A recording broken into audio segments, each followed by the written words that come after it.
much do you look forward to playing places that you've never been before? I look forward to it, man. As right now, someone asked me, one of you guys said, where's the best place you played? I always say Beaver Stadium. I'm here in Iowa, it's one of the best in the country, so I'm looking forward to really experience it. From what the guys said when they went out there and a comeback last drive victory, they said it was crazy, it was nuts, so I can't wait to experience it. Hey Micah, you guys right now are ranked #1 nationally in sacks per game. I'm just curious if you are aware of that, and even if you're not, what type of pride do you guys take in being #1 right now in the nation? As returning from leading the country in sacks last year, it's obviously a high expectation. I wasn't aware of that, but now that I know, we pride ourselves in rushing the quarterback. Those D linemen do almost every day in practicing, and when you guys got guys like Yetur and Shaka, it's like no wonder, those guys are impressive as hell, and they push me to get better. Even every time I go up the rush tech, and they help me get better. So when you guys like that, guys in a D tackle position that keep striving to get better, you look and say, I wouldn't doubt that. And if I could just follow up, you said that Shaka and Yetur both impress you. What impresses you most about those two guys? What makes them such good defensive ends? And the crazy part is they're just so different. Yetur, he really know how to use his hands well in body position. I was like, yo, how did you do that? Like one day he made this really nice move. It's like, man, I just keep my hands so tight to my body that I make sure I don't let them touch me. And then Shaka, he's always like, you just really gotta get off the ball and like really get him on his heels and things like that. So, they got two different skills, and I think it causes a lot of trouble for most offensive linemen. Coach Lord keeps talking about you returning kicks, and we kind of bite on that all the time. Do you get the sense that you're any closer to actually getting that opportunity, and how much are you in his ear about that? Yeah, I think I'm getting pretty close. Coach Lord's just making sure I'm ready. I practice every week. I just want to keep getting better with J1 and learn how to fit in the scheme, and then, one day something happens, I'll get in the game and get my kick return, live the dream. And where do you think you can still improve? From a linebacker perspective, you're still pretty young. Are there specific areas where you look at tape and think, boy, I can get better here, here, and here?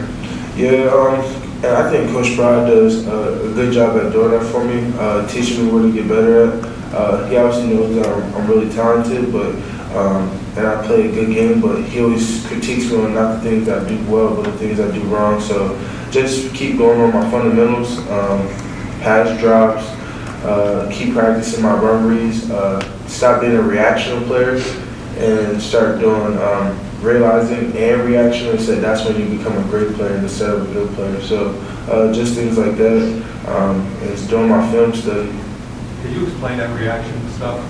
Yeah, so right now, I would say I'm like 60% react or 70% reactive. So that means I'm going off what I see on the field. So that means like I see something and I react on like my instincts and things like that.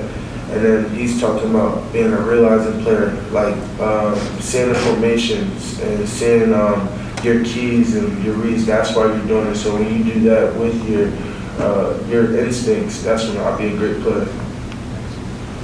Micah, James mentioned last week how in the middle, Ellis and Jan are kind of splitting the reps 50-50. What do each of them bring to the table, and how beneficial is having two guys in the middle there that you guys can have a lot of confidence in? I just think Jan, he's an overall great player.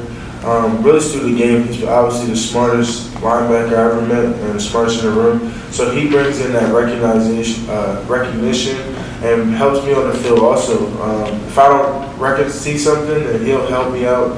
And I think Ellis, he just brings he brings a little bit more speed, a little bit more pass rush to the game. Obviously a guy who gets a lot of sacks. They're just two different players, but I think they both bring a piece of the game where it benefits us, and either way, whoever's in, and I think that's really what matters. Hey, Micah. What have you heard about these pink locker rooms? And if you were to build like an opposing stadium, do something strange or different to get into the head of the opposing team, do you have any ideas? I don't know, man. Like, I never noticed something like that before. I say put some ants or something in the room. You know, some bugs. I get creeped out by bugs. Micah, we've heard a lot about Adisa Isaac, and we're seeing more and more of him. What's impressed you about him so far? I would say Adisa's motor. Like, as a young guy, you always tell me, even if you don't know what you're doing, just go 100%. And I think Adisa embodied that, and really, even since camp, if he messed up, I remember I saw this one play. I started clowning him afterwards because he was supposed to keep containment on the quarterback, and he came inside, and I saw DC take off full speed trying to recover.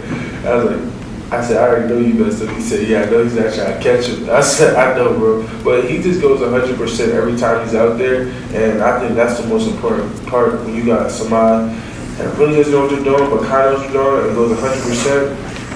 He'll end up making himself right or make a play. And that's a lot what I did last year for a good part of the year. And I think as he keeps growing and keeps getting more playing time, he'll be a great player for us this year and next year. Different note, but HBO airs tomorrow night show. How do you think it went last week with the cameras, and what are you looking forward to seeing more of him? I think that we did a good job. No one tried to act too different in front of the cameras. It's something different. I've never really been in something like this, so I hope it shows the true definition of what Penn State is and who we are as a team and how our brotherhood will be shown to the world. Mike, I think you scored like 30 touchdowns as a senior. During your recruitment, you talked about teams coming at you, talking about both sides of the ball. And then last year, as a freshman, Franklin came in and said that you were trying to play running back for him, and now we're hearing about the kick return. Are you antsy to get that ball back in your hands? Does it feel like football is not complete for you if you're not getting that ball a little bit? It's still complete because as long as I'm able to still play and do what I love, I still feel happy about it. But yeah, I'm definitely real itchy to get the ball. I just want one. Just if I could just get one carry or one kick return, I'd be happy. I won't ask again. Every time I hear a 3rd and 1, I'm like, see, this time they could just throw me in there at fullback. So I can get this 1 yard, no problem. Promise you, I can get this 1 yard. So once that day comes, I'll never ask again. So maybe goal line back too? Yeah, goal line package. I could definitely get a goal line package. Hands are decent. I think I got enough speed. I could block too if I need to block too. And in that regard, Will Levis told us that you guys were battling over the same touchdown celebration, and he beat you to the end zone and got to use it. Can you confirm this? Yeah, that was real foul. I initially started the celebration. He added the throw thing. I was like, but you can't steal my celebration. And the way he did it, that was real wrong of him. But I'm going to use it anyway. And we're just going to see who does it better. Anything else for Micah? All right. Thanks, Micah. Thanks, everybody. Thanks, Mike.